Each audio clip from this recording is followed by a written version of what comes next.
professora, Oi, João. tudo bem? Tudo. O pessoal tá começando a entrar aqui agora, aí as perguntas também, acho que eles vão fazer comentários, aí Tá, conforme eles vão entrando, vai aparecendo aí também. tá bom. Sou míope e E não vou enxergar, mas aí você enxerga. tá bom. A live aqui no Instagram, ela tem um limite de 1 hora. E aí quando bate 1 hora, a live cai. Então, na hora que estiver quase perto, eu falo para pelo menos conseguir falar um tchau pro pessoal. Você tá bem otimista, né? Com essa 1 hora aí. Mas aí a gente começa a conversar, acaba que o tempo voa, né? Tá bom. E, ontem nós fizemos, porque o Polemascast ele foi aprovado, né, no Festival de Cultura, do hashtag UF em Casa. Aí ontem nós fizemos um podcast sobre o filme Parasita, que ganhou Ah, que Oscar. legal. É. E é um filme que também trata sobre desigualdade, né? É verdade. E, Aham. agora, e hoje, assim, o Bacurau é um filme que acho que muita gente gosta. E pelo menos eu, quando assisti, eu falei, nossa, parece que eu não entendi esse filme. Parece que eu preciso assistir de novo, não sei o que está acontecendo. Ah, isso é bom, né? Seus impactos, assim. Sim. E aí nós então, podemos seguir aquele roteirinho que a gente fez. Beleza. Uhum, Be- beleza, tá ótimo. Então tá. Então, para quem está nos assistindo aí e não viu a nossa divulgação, o, hoje a professora Daniela Cruzara está aqui para a gente conversar sobre o filme Bacurau, e a gente deu o título desse episódio, né, do Polemoscast como Bacurau não está no mapa da Covid-19, né? É. Nem num cenário de pandemia será que Bacurau estaria nesse mapa. E aí, professora, para quem não assistiu o filme, quer dar uma contextualizada? O que é Bacurau? Vamos lá. É, pode dar spoiler, então, né? Pode, aviso que Porque eu vou quem tá ter. entrando aí tem spoiler. Porque o Bacurau foi um filme que eu demorei a assistir. Eu, na verdade, assisti agora na quarentena. Aham. Eu tenho uma aluna que chama Rúbia, que ficava, professora, você tem que assistir Bacurau. E eu, ai, Rúbia, eu não quero ficar mais agoniada do que eu já sou, né? E aí, na quarentena, eu falei, não, vamos assistir Bacurau. E foi exatamente na época da pandemia. Então, a associação, para mim, como eu assisti nesse momento, foi imediata.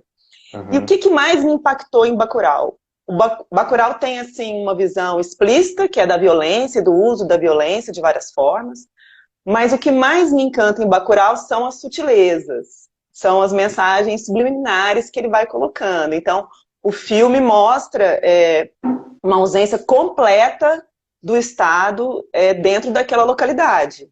Uhum. Ela tá, parece ser um distrito de um município, e a primeira incursão do prefeito à cidade, todo mundo se tranca em casa. Então, olha, aqui essa autoridade não vale nada. Aqui quem manda somos nós. Então, é um claro ato de desobediência civil, que é aquela resistência e oposição pacífica a um projeto de político que eles não concordam. Então, ele já Uhum. começa colocando esse distanciamento do Estado na comunidade, que para mim é um abre-alas excelente. Isso permeia toda a história, porque no final das contas, quem vai dar solução aos problemas micro e macro daquela comunidade são eles mesmos, né? Então eles se auto-organizam o tempo inteiro. E isso é o que mais me chamou atenção em Bacurau. Mas o que eu mais gostei de Bacurau é o que a gente não tem no Brasil. Então, o Bacurau é para ser um micro exemplo do Brasil, ou pelo menos dos invisíveis brasileiros. Mas ele tem uma coisa que eu não vejo tanto no Brasil, que é a capacidade de falar, não, aqui não. Aqui a gente vai fazer diferente. Aqui a gente vai resistir. A nossa história nos manda dizer que é diferente. Tanto que eles têm um museu que E é conta a história de Bacurau. muito marcado pela agressividade, né? Porque a violência é estruturante ali, né? a memória deles, eles mostram muito a questão da violência, né? O que aqui no Brasil é que a gente nem tem, por exemplo, uma memória do que foi a tortura durante a ditadura, né? Pelo É. menos para criar essa repulsa a gente não tem, né? E eles fizeram questão de não esquecer. Então eles têm um museu lá que reporta essa história de luta daquela comunidade. Que se as pessoas que foram lá para tentar exterminá-los tivessem entrado no museu, eles iam entender que aquela comunidade não está ali a troco de nada. Eles existem até hoje porque resistem. E resistem a longa data, né? Por isso esse museu que conta essa história de como resistir a essa violência, que existe, que tem vários tons, mas é muito física também, né? No sentido de tirar a vida, de matar e etc.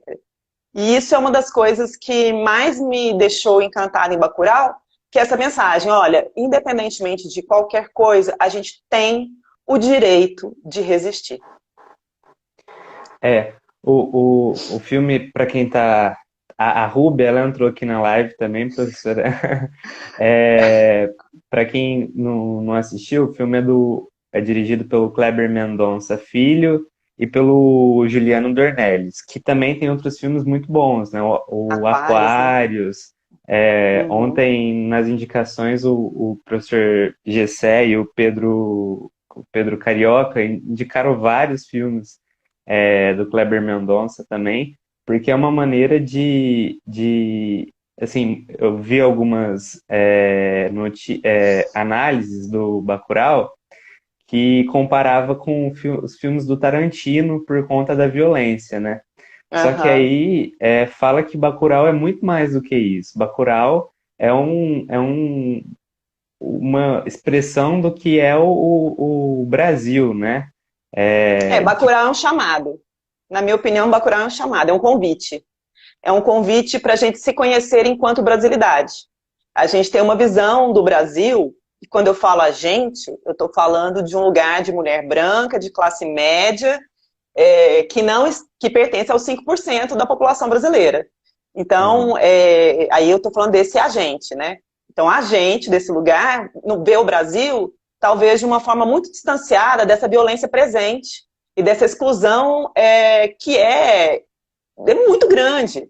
E o Bacurau faz esse convite para quem vive essa história sentir que ela está representada, assim, existe, tem gente que fala sobre isso, e é um convite para essa branquitude dos 5% pensar a sua vida é microcosmo do macro, não representa nada dentro dessa grandeza que é o Brasil.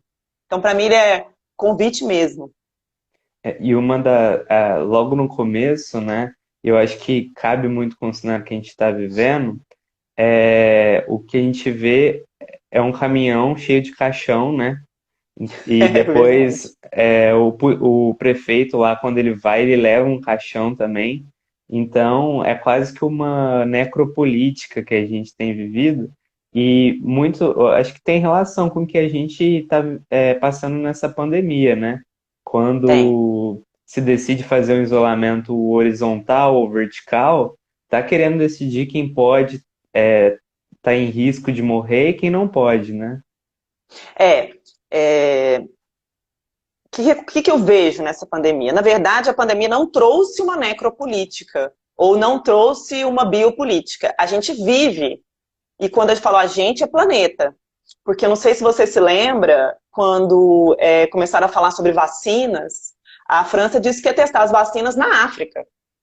Né? E aí, aqui, então, não é uma coisa só do Brasil. Essa coisa de decidir quem vai morrer e quem vai viver na pandemia tem muito a ver com o que a gente entende por ser humano. Quem tem humanidade no planeta, né? Com certeza o sul Uhum. global não tem humanidade no planeta. Com certeza nós não fazemos parte dessa ideia de humanidade. Tanto que a França queria testar na África. E a cloroquina, que é uma coisa que não tem teste que valide o seu resultado positivo e exclua os riscos como muito grande, que está sendo amplamente divulgado no Brasil. Então, o Sul Global é um lugar onde a humanidade, e por correspondência, o viver e o morrer, são colocadas de forma muito gritante. Então, e isso lá em Bacurau é claro, né? Eles sim, vão ser exterminados. E por que eles vão ser exterminados? Porque eles não são pessoas. Eles não são pessoas como as pessoas que irão matar são. Tanto que os americanos chegam lá, fazem aquela rodinha para poder fazer a combinação deles de como eles iam matar, com os brasileiros que foram a ponte, né, com Bacurau, e eles começam a olhar para eles, porque eles se acham brancos, né, os brasileiros que estão fazendo a ponte, e falam, vocês não são brancos. Vocês não são brancos sim. como nós, né? Eles não estão falando da cor da pele, eles estão falando da qualidade de ser humano. E aí eu acho muito massa quando a mulher chega lá na vendinha e fala assim, quem nasce Bacurau é o quê? Aí o menino responde, é gente. Quer dizer, é um grupo dizendo, oi. A resposta é, oi, vocês que É, acham que brancos e ricos de São Paulo, né? Porque lá eles têm essa ideia de São Paulo, né? Nós somos sim. gente, né? É, Apesar de vocês gringos, americanos, não acharem que nós somos pessoas, né? e nessa mesma cena da vendinha, aquela que é, não sei se ela é do sul ou do sudeste, que ela tá junto com os americanos, ela pergunta o que que significa Bacurau, né? Aham, Aí explica que Bacurau é um pássaro de vida noturna, né? Aí uhum. ela pergunta, é um passarinho? Ela, não, é um pássaro, né? Que é uma intenção de minimizar as histórias, Diminuir, assim, né? E as de empobrecer próprias. uma cultura, né? Sim, quando a gente fala, por exemplo, que tinha que tirar o Nordeste do Brasil, né? Assim, é uma não valorização de todas as nossas histórias, tipo Lampião, Maria Bonita, Revolta de Canudos, porque talvez o Nordeste tenha sido a única região do Brasil que tenha feito de fato resistências, né? E criou comunidades independentes. E aí a gente, com essa ânsia de europeizar, né, a nossa cultura, tanto é que eles falam, nós somos descendentes dos europeus que vieram do sul, os que estão ajudando os americanos, né? Então, É verdade. é, é muito, eu acho que os diretores eles conseguem mostrar isso, Em muitas sutilezas, eles vão colocando essa ideia do imperialismo, a ideia da dominação europeia, a buscar ressaltar a nossa latinidade, a nossa brasilidade, em pequenos pontos que juntos dão esse cosmo que é real. E existe um distanciamento tão profundo do Estado em termos de equipamento social, e essa auto-organização da sociedade de Bacurau eu acho muito, muito magnífica, porque eles conseguem fazer uma coisa que é respeitar as singularidades ou as individualidades sem individualismo. Então nós temos de tudo lá em Bacurau, nós temos todas as formas de viver, e de se sentir, e de ser, mas que coexistem em coletividade. Uma coisa e aí eu estou falando isso para a gente falar dos nossos indígenas, né? Uma coisa que hoje no Brasil, com a Covid, a gente vê, é que não existe um projeto de sociedade coletivamente vivido.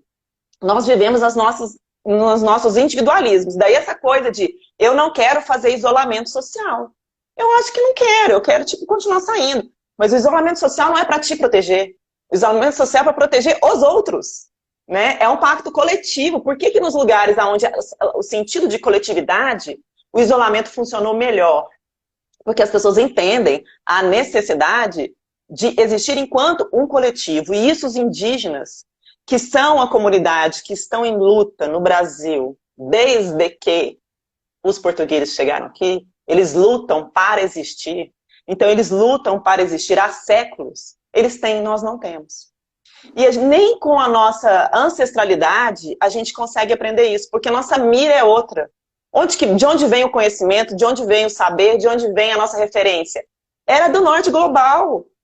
E lá, nós não somos eles, né? E os indígenas, tem um livrinho do Ayrton Krenak, que é Ideias para Adiar o Fim do Mundo. E ele coloca isso muito bem. Quem é que ele estabeleceu que é ser humano? E quem é humano de verdade nesse planeta, onde 70% das pessoas estão alijadas do direito de ser? E aí, você voltando lá na necropolítica, no Brasil a gente escolheu na Covid quem vai viver e quem vai morrer, e os dados já mostram isso. Tem um site que chama, um perfil que você pode seguir, tem um site, tem um perfil no Instagram, que é Instituto Polis, que fez um mapeamento de nas regiões de São Paulo, onde tem mais Covid, onde tem menos Covid, onde tem mais mortalidade. E é lógico, onde é que morre mais gente? Mesmo que não tenha mais contaminação, mas que morre mais gente? Na periferia. Então, ainda que nas regiões mais ricas, num primeiro momento tenha tido mais contágio, porque o vírus veio de quem veio de fora, a mortalidade é muito maior na periferia. E entre os periféricos, quem é que morre mais? Adivinha? As pessoas negras. E isso é uma escolha política. Isso não é um acaso da natureza. Porque essas pessoas têm menos acesso a equipamento social, elas têm menos liberdade de dizer, não, eu vou me isolar, porque elas têm que trabalhar. E o direito serve para quê? Para que o direito serve? Em que momento que o direito entra nisso? Se nós temos uma Constituição que traz como um princípio norteador, já na sua abertura, tanto no preâmbulo quanto no artigo 3º, a solidariedade, e hoje o que a gente menos vê no Brasil são políticas públicas solidárias. O que a gente está vendo é uma política que está dizendo quem pode morrer e quem pode viver de forma explícita, não é nem mais implícita. Porque na hora que eu obrigo a pessoa a sair do isolamento social para ir para o trabalho, e se colocar em risco, eu estou dizendo, você pode morrer. E esse você pode morrer não é permeado só por decisões particulares, não. Nós vimos que o STF agora, julgando a constitucionalidade ou não da medida provisória 936, que fala da redução dos salários na época da Covid-19, ele decidiu que não é necessário que os sindicatos participem desses acordos, que pode ser negociado individualmente. Sendo que a Constituição, no artigo 7º, diz que redução salarial tem que ter acordo coletivo. Porque eles adotaram um negócio que chama de direito constitucional da crise. Ou seja, que quando está na crise, entre garantir o emprego e perder o emprego, é melhor garantir o emprego. Em que lugar que economia, que está na Constituição dizendo que o princípio fundamental da nossa sociedade, do nosso pacto social, a economia vem em primeiro lugar. Lê o artigo 3º. É igualdade, é vida, não é economia. E por que a economia está em primeiro lugar agora, nesse direito constitucional da crise? É escolher quem vai morrer, quem vai viver. Que está muito em Bacurau, né? Sim, ontem no podcast que a gente gravou, o professor Gessé falou assim, olha, existe essa... É tão grave essa questão da pandemia no Brasil, porque a gente, se a gente for a fundo, as pessoas não têm nem saneamento básico, o que é essencial para higienizar, para evitar o contágio, né? Sim, as pessoas vivem amontoadas mesmo, né? Então, assim, e essas pessoas, igual quando fala do isolamento vertical, grande parte das pessoas, os idosos do Brasil, vivem com suas famílias, né? E esses familiares precisam sair para colocar comida dentro de casa, porque assim, o pessoal, o povo no Brasil tá morrendo de fome, né, nessa situação.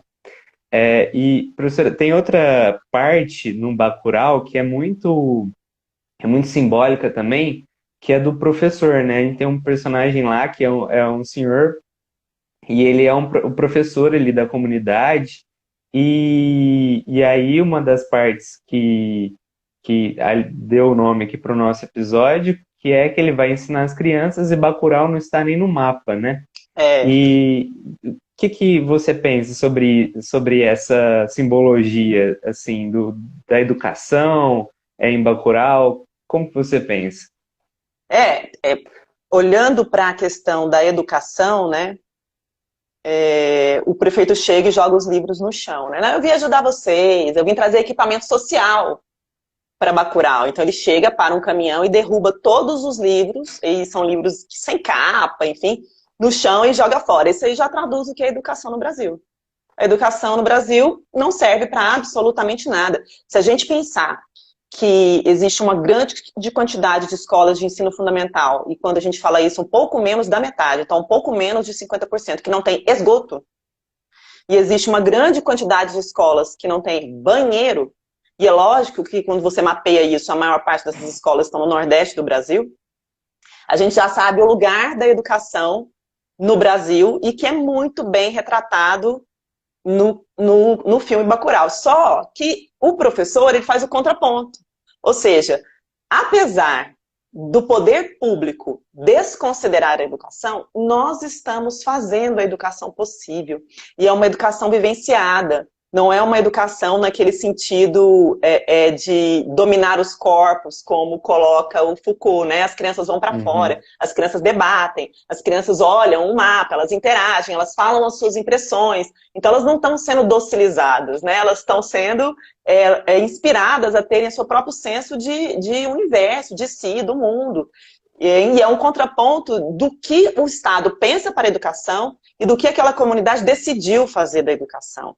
E a educação é uma decisão cívica. A gente decide o que a gente quer para a educação. Porque ela tem um papel importantíssimo nesse amálgama do pacto social que a gente não tem definitivamente no Brasil. E essa cena de Bacurau, quando ele vai procurar o Bacurau no mapa, ele foi retirado do mapa, ele fica lá, mas cadê? Ele existia, ele não existe mais. Ele foi apagado para aquelas pessoas poderem ser mortas. Então, a primeira maneira de matar aquelas pessoas é torná-las invisíveis. Essa invisibilidade de uma comunidade inteira para o Brasil é a primeira morte, é a primeira sentença de morte. E nós temos vários invisíveis no Brasil, né? Maior parte da população brasileira é invisível no Brasil. E a segunda morte é o ataque que eles sofrem para serem todos exterminados. E então eu mato primeiro, tornando invisível, e em segundo lugar, retirando realmente a sua vida. Não necessariamente entrando e te dando um tiro. Esse também é uma forma de matar, porque a gente sabe que a violência contra as pessoas negras no Brasil é um projeto de segurança pública. Mas principalmente por meio da falta de equipamento social. As pessoas estão morrendo de Covid por falta de equipamento social, por falta de moradia adequada, a gente está falando de direito à cidade, por falta de saneamento básico, por falta de informação e por falta de opção de se isolarem com eficácia. E a educação vem para trazer esse repensar. Eu não consigo, por exemplo, pensar em voltar às aulas, quando nós voltarmos para a UFO, de onde nós estávamos. Isso não é possível mais. Não é possível mais construir um projeto pedagógico ou estar numa universidade pensando o mundo sem a pandemia. Por quê? Porque o mundo mudou? Não. Porque se a gente tinha alguma dúvida, com a pandemia a gente não tem mais. Ela escancarou o projeto ultraliberal de forma que não, inegável, não precisa nem de óculos para enxergar. Então nós não podemos voltar do mesmo mar. A gente tem que voltar diferente. Pelo menos eu acredito, né? Tem que aprender com esse período, né? Aprender que, por exemplo, o SUS, né? A gente gravou também e a Ana falou sobre isso, que quem tinha dúvidas sobre a importância do SUS para o Brasil, assim, acabou com essa dúvida, né? Porque os outros países que não têm um sistema único de saúde... Como os Estados Unidos, né? Sofrem muito mais. E agora, imagina se assim, a situação no Brasil já é grave, já é trágica. Se não tivesse toda essa ideia que foi construída ao longo dos anos, em defesa do SUS e recentemente também tem sido muito atacada, a gente estaria pior ainda, né? E outro ponto que eu acho que casa perfeitamente com a educação, e a gente vive isso, que é o papel da universidade pública, né? As universidades públicas que estão correndo atrás agora de construir respiradores aí com um custo bem menos do mercado. Testes, né? A UFO foi protagonista, né? Na questão de um teste que é mais barato, mais rápido. É mais rápido. Sim, e isso parece que, assim, claro que é muito trágico. Professora Rosa, que a gente tem que bacuralizar nosso projeto pedagógico.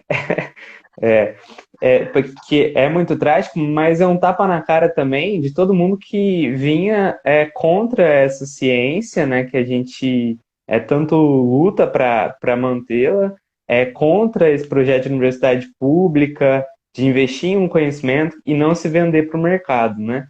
Que eu acho que é o ponto. Quando a gente fala de universidade pública, eu até me emociono. Não porque ela seja a solução para todos os males, e não porque lá não se reproduzam as desigualdades sociais, mas porque ela é um ambiente onde a gente, a partir do momento que a gente encontra isso, a gente consegue monopolizar conhecimentos e ações para tentar uma mudança. Então é um lugar de luta, e é um lugar de resistência, é um lugar de pensar. E eu tenho muito orgulho de fazer parte da universidade pública, é um marco na minha vida, de felicidade. Porque a universidade tem esse papel de conhecimento científico, mas de socializá-lo. E a gente está falando muito do papel da universidade em fazer remédio, em fazer testes, mas a universidade tem um papel, e aí eu trago para o meu campo do conhecimento, das ciências sociais aplicadas, que é de entender essa sociedade, para onde vai chegar esse teste, para quem vai chegar esse remédio, quem vai usar esse respirador. Porque não adianta a gente produzir conhecimento na área da medicina, na área da biologia, se esse conhecimento não é pensado para aquele povo. Então, ele tem que ser pensado para aquele povo que está ali. E o nosso povo, a gente tem estoque de vaga em hospital particular. A gente não vê dizendo quantos leitos estão sobrando nos hospitais particulares. A gente sabe quantos leitos estão ocupados no SUS. Mas nos hospitais particulares eu não vi dados ainda, dizendo, está sobrando aqui no hospital particular, ou está faltando. A gente sabe o que está faltando no SUS. O SUS recebe todo mundo, mas os hospitais particulares não. Então, a saúde privatizada, ela está a que ponto que essa saúde privatizada está acompanhando ou ajudando em receber essas pessoas? Porque elas não estão dentro do rol de leitos que vão ser disponibilizados para a população brasileira. Então, se eu tenho plano de saúde, se eu tenho dinheiro para pagar, eu conto com o estoque do SUS e do hospital particular. Agora, se eu não tenho, eu só conto com o estoque do SUS. Então, a universidade, e aí muitas universidades têm os hospitais públicos, que é o caso da UFO, elas estão a serviço da sociedade. Isso é sem dúvida nenhuma. Mas que sociedade é essa?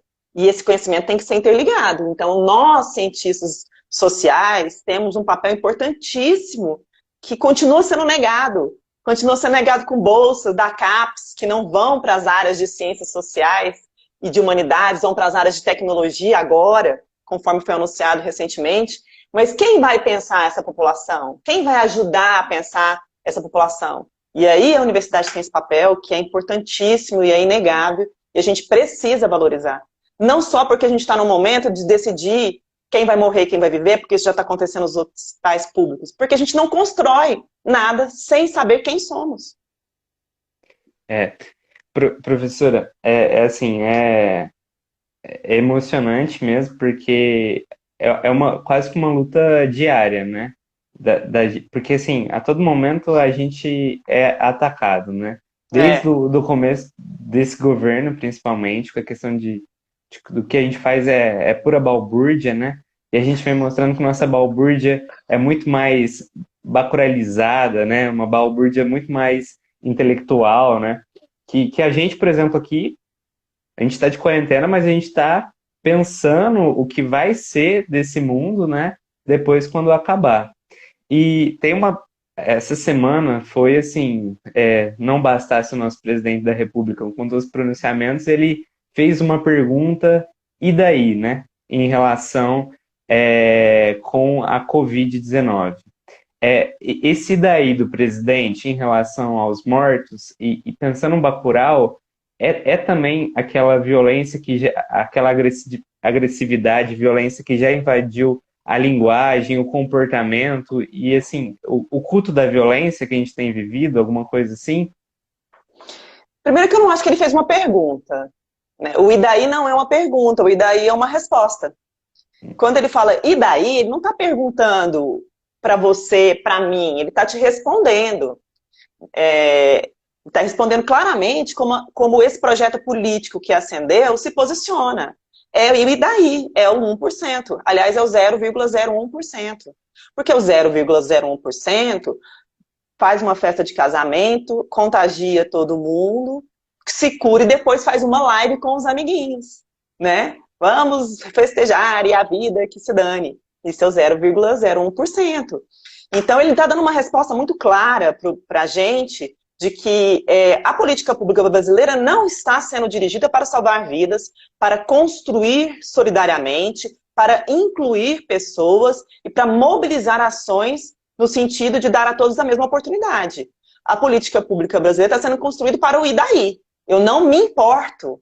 Eu não tenho que pensar sobre isso. Eu não tenho que dar respostas sobre isso. Vocês que se auto-organizem. Vocês que façam. Em Paraisópolis, a favela de Paraisópolis em São Paulo colocou 50 prefeitos de rua. Cada rua tem seu prefeito para organizar a higienização das ruas, distribuir alimentos para quem está precisando, saber quem está doente para poder fazer alguma coisa. Mais Bacurau que isso, não tem.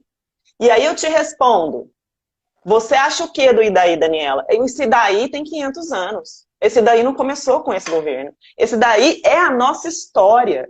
A nossa história é um grande Idaí. Se nós não estamos importando com os nossos indígenas que estão morrendo a quilos por conta do Covid-19, ou porque minerador entra lá, ou porque o agronegócio entra lá, que são os povos originários dessa terra, como é que... O Idaí é uma resposta. E é uma resposta que a gente tem que responder também. E é isso que eu gosto de Bacurau. Cadê o Bacurau brasileiro? Como é que nós vamos responder a isso? Em que momento nós vamos... Isolamento social no Brasil é um ato de resistência e desobediência civil. Se você decide ficar em casa para não contaminar outras pessoas e para não ser contaminado, você está em contracorrente. Ou seja, você está fazendo como Gandhi. Eu vou resistir, daqui eu não saio, daqui ninguém me tira. Olha que absurdo, você ficar pela vida e pela saúde ser um ato de desobediência civil, você já está dizendo o que é o Idaí, né? É um projeto de longa história. Assim, mostra que o pacto social do Brasil, que a nossa Constituição pretendia colocar, talvez nem tenha sido construído ainda, né? Não foi. E que Bacurau mostra que, às vezes, os pactos sociais construídos ali em pequenas comunidades têm muito mais força, né? Porque tem uma ligação com o saber e não com o conhecimento. E a universidade tem que se abrir para isso. O saber é diferente do conhecimento. O saber vem da prática da luta diária e da formação de uma coletividade de entendimento do que essa coletividade tem. Isso, a periferia do Brasil dá um maior exemplo. A nossa Constituição foi feita não a partir de saberes. A nossa Constituição foi feita a partir de referências europeias. Tanto que você não tem, como tem na Constituição do Equador e da Colômbia, o Pachamama. Lá tem. Aqui a gente tem, por acaso, a nossa cultura Krenak, a nossa cultura quilombola. Não tem isso. Tem dispositivos que falam sobre isso, mas isso não está impresso na nossa Constituição. As nossas origens não estão no DNA da nossa Constituição. Então, quando eu comecei a dar aula de Direito Constitucional, há mais de 20 anos atrás, eu falava, e a Constituição era neófita, então eu falava, não, gente, a Constituição tem força normativa, como fala o Conrad Hess, porque a gente tem vontade de Constituição, vontade de construir essa Constituição. Mais de 20 anos depois, o que a gente tem? A gente tem uma Constituição folha de papel total, como diria o La Salle. O pouco que foi concretizado, em 4 anos, a gente desconcretizou. A gente fez uma reforma previdenciária que, sim, acaba atingindo o SUS em certa medida, porque vai colocar mais pessoas em situação de vulnerabilidade, que são os aposentados, com menos acesso a remédio, porque não vão ter como comprar e nem todos são vendidos. Então, a gente desestruturou uma rede de proteção social que a Constituição demorou demais para construir, e agora, com o teto dos gastos, a gente colocou a pedra em cima desse caixão, que não está vazio, todos nós estamos lá, para financiar esses equipamentos sociais que são muito importantes. Então, você imagina que até os economistas liberais entendem que o Estado agora tem que rever a sua posição. No Brasil, a gente quer continuar. A gente quer manter esse teto dos gastos que está matando o SUS, porque não adianta você prever que você tem direito à saúde e você não ter o estabelecimento onde a saúde é realizada. E a gente quer realmente manter. Não, vamos manter, não vamos fazer mais. Vamos fazer uma reforma administrativa que vai cortar os salários dos servidores públicos e congelar por muitos anos. Servidor público presta serviço para quem? Para o público. Eu presto serviço para o Brasil. Essa é a minha função, de servir o Brasil. Por que o meu salário tem que ser congelado? Por que eu não posso simplesmente aumentar a arrecadação, tributando quem tem dinheiro para repartir esse 0,01%? Não, eu vou tirar dinheiro do servidor público, aquele que serve ao público. Por quê? Porque o 0,1% não usa o serviço público. Ele não usa saúde pública, ele não usa educação pública, ele não usa transporte público. Eu não preciso do serviço público, porque o que não tem eu compro. Né? É isso. A gente carece muito do que o Aristóteles fala, da causa eficiente da nossa Constituição, né? A gente, claro, eu não duvido em momento algum dos bons intuitos que tem a nossa Constituição, mas talvez, relacionando com o que a gente tem falado aqui, quando a gente passar a bacuralizar o nosso texto constitucional, no sentido de pensar ele na nossa prática, nas nossas comunidades, talvez a nossa Constituição seja um pouco mais brasileira, tem que ser um pouco mais comunitária, né? Eu queria, Comunitária, no sentido de professora, comum mesmo. sim, eu vou pedir para quem está nos assistindo para mandar algumas perguntas aqui, para que talvez a gente não tenha colocado no nosso roteiro. E aí, enquanto isso, eu queria pedir para você indicar algum filme, algum livro para essa quarentena que o pessoal está ficando em casa, ou algum hobby seu, tem alguma coisa assim? Hobby? É, Hobby? Não, hobby zero. Livro? Então, esse livrinho do Krenak é um bom livro para a gente pensar nessa quarentena, de onde estamos, né? De onde a gente veio, que é essa Ideias para Adiar o Fim do Mundo. É um livrinho que eu ganhei da Rosa, querida, que é extremamente inspirador, é finíssimo, você vai ler numa sentada. Eu vou te dizer que nessa quarentena eu estou tentando não existir. Então, eu não estou com hobbies, né? Mas se eu tenho lido alguma literatura não jurídica, porque isso é ótimo, né? E aí eu tô lendo uhum. Virginia Woolf, que eu tô lendo Miss Dalloway, que eu também indico, porque eu também gosto. Agora, filme eu não vi nenhum, zero, a não ser Bacurau. Então eu não vou indicar nada para essa quarentena. Eu vou indicar que você fique leve, porque tá difícil para todo mundo, né? E Eu fica em tenho casa, né? recebido... leve em casa. Levitando em casa. O Parasita, você assistiu, professora? Não, eu vou te explicar meu Não. problema. Eu sofro profundamente com Ah, tudo que eu leio e vejo. Então eu vejo homeopaticamente, porque senão eu deixo de existir realmente. Então eu não consegui tá. ver Parasita ainda. Parasita é mais pra frente. Uma Ó, crítica ao filme. tem alguma? Um ponto fraco? Crítica negativa, né, do filme.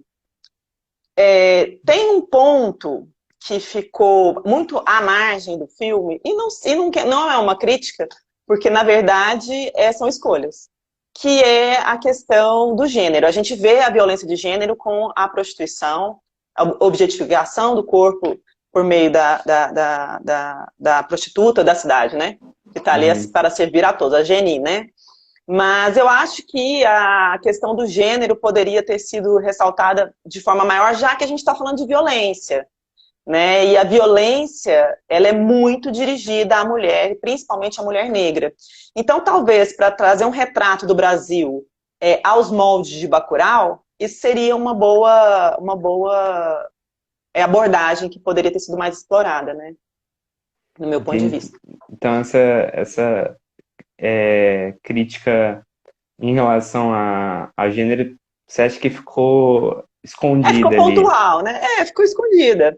Entendi. Não que seja um demérito do filme, mas já que é pra gente falar de violência, porque a violência de gênero não acontece apenas quando a mulher se prostitui, ela acontece em todas as relações em que a mulher está, e aí eu vou dar a dica de um outro filme, de outro livro, que esse eu tô lendo mesmo, que é Feminismo para 99%, que eu tô achando muito bacana, muito sensacional, livrinho super fácil de ler, e é uma dica feminista, obviamente. Mas eu acho que poderia ser um pouquinho mais explorada essa questão de gênero. Professora, uma última pergunta minha. Naquele final do filme, que a gente tem aquela reação com o prefeito, que é uma coisa muito simbólica, que ele é colocado, acho que Num em uma jumento, não mula, é? num É mula. jumento. É, E o que é aquilo? Você acha que aquilo é possível ou é uma coisa mais simbólica? É simbólico, né? totalmente simbólico. É simbólico. Mas é simbólico no sentido de aqui o Estado não entra. Se ele não entrou para ajudar, ele também não vai entrar para dizer quem somos, o que podemos e o que nós vamos fazer a partir daqui. Então, se é para entrar, é para contribuir. Se não é para contribuir, você vai embora. E vai embora não me interessa para onde, né? E é muito legal, porque eles falam assim, Bacurau, se você venha, venha em paz. Mas é um filme sobre violência, né? Ele não é um filme sobre ser pacífico, no sentido de ser uma pessoa que não vai reagir na violência com a violência. Então, eles reagem violentamente em relação à violência. Eles fazem a justiça com as próprias mãos, literalmente. Mas essa literalidade, dentro de uma construção social, ela, obviamente, não vai ter o seu lugar como tem em Bacurau, né? É um negócio enorme aí que eu não consegui ler. É, é do professor Gessé Ribeiro, que ele é aqui de Rio Preto. Ele falou assim, Ah, hoje é certo. o roteiro começou a ser produzido em 2010 e as filmagens terminaram no primeiro semestre de 2018, antes da última eleição presidencial. Seria algum tipo de premonição? É, né? Acho que não. Eu acho que é um tipo de é tão comum e há tanto tempo existe que a verdade é que a história do filme ela pode ser contada em qualquer momento histórico, porque essa é a nossa história. Se a história não é linear, né, de modo geral, a violência que o Sul global sofre, ela é linear no sentido de ser perene. Então, se o filme começou, né, em 2010 e 8 anos depois ele ainda é atual, é porque infelizmente nós não fomos para lugar nenhum nesse sentido. Nós estamos no mesmo lugar. E aí, em 2020, ele continua atual e provavelmente ele vai permanecer atual durante muito tempo. Porque ele fala de uma coisa que é inerente à maneira como nós nos organizamos. O preconceito, o racismo, o machismo, o colonialismo são marcas da nossa sociedade, que está impressa em Bacurau. E isso é secular, né? Então, ele fica atual, mesmo que ele esteja lá de 2010 para cá. Infelizmente, né? É. Professora, então, acho que não tem mais nenhuma pergunta. Muito obrigado por Eu que ter queria te agradecer, participado. João, pela oportunidade. Sempre bom estar com você. Muito obrigado, professora. E aí, eu vou tentar salvar a live aqui e depois a gente tenta colocar no podcast também. Tá bom? Valeu. Falou. Muito obrigado. Obrigada, meu querido. Tchau, Bom fim de tchau. semana. Tchau, Você tchau. Tchau, também. Bom pessoal. descanso. Tchau, gente. Foi bom.